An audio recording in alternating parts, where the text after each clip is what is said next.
from incremental improvements to pervasive innovation. And I guess at this point, we're really starting to hit on all cylinders. It's here's what you have to say. So instead of settling for small and time-consuming improvements to already established systems and processes, organizations should reimagine innovation. They need to be consistent. They need to consistently adopt both an innovative and a minimally viable product mindset using a portfolio of innovative approaches and smart changes.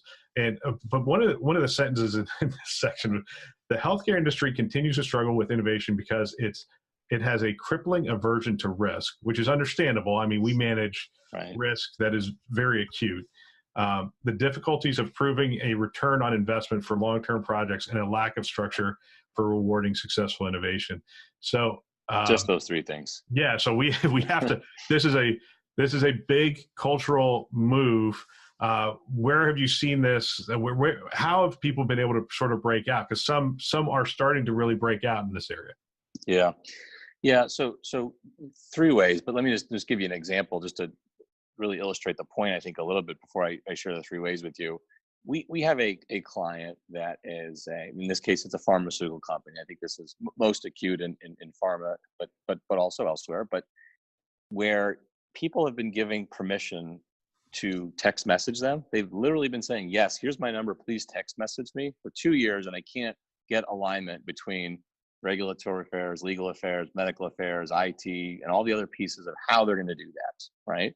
And of course, it's born out of the right reasons, right?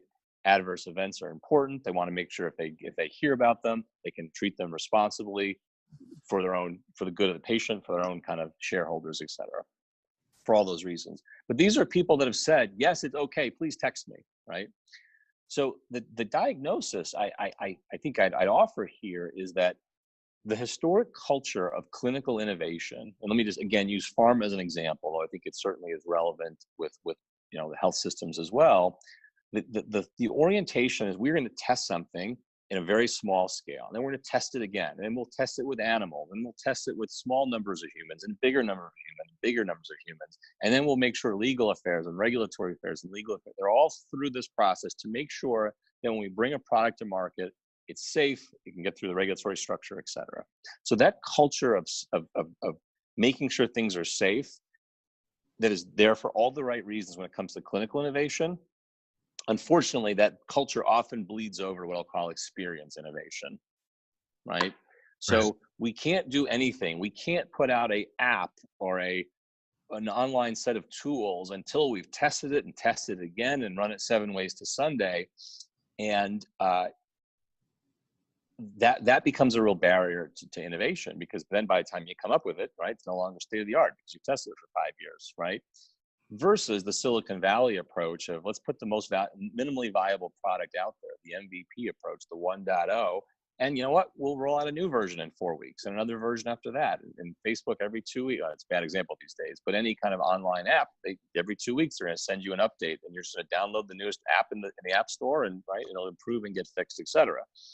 So that's hard to do. But we came across, here in Chicago, what's now Advocate Aurora Health with their example of, the mammography program, where 1.0 version was call and be seen today, right? Which hit on a major pain point around, the anxiety that comes with, needing to get a mammogram. It evolved. The 2.0 version became call, seen, get results today.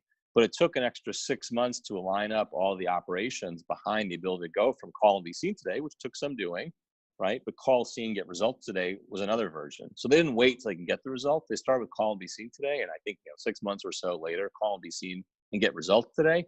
And then the 3.0 version is to continue to scale that to other procedures, et cetera, versus saying, we think same day appointments are a good idea, but let's take 3 years to make sure we can do it across all of our points of care, all of our service lines, all of our geographies, and versus let's start small scale and roll it out from there. So this MVP approach is, I think, one of those, and it's a little bit just a different mindset. It just says, what's the minimally viable thing we need to put out there with all the important caveats that, again, if we're talking about an app, we don't need to test it through 3 phases of clinical trials, right? We can go a little faster. So kind of one is this MVP approach.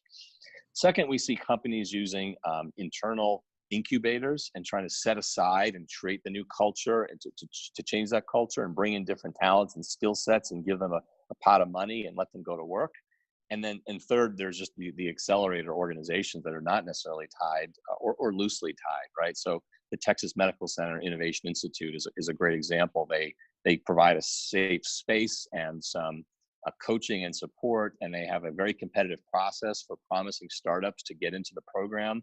They come in for 6 months. They give them access to their member hospitals so they can accelerate their innovation, right? The former innovation director told me, look, these startups, these digital startups, it can take them 12 months to get an agreement to even run a test with a health system. They don't have the cash and the burn rate to survive that long, right? So the hospital systems are stifling innovation by some way by being so conservative and making it so hard for startups, where a lot of the innovation is coming from, to partner with them.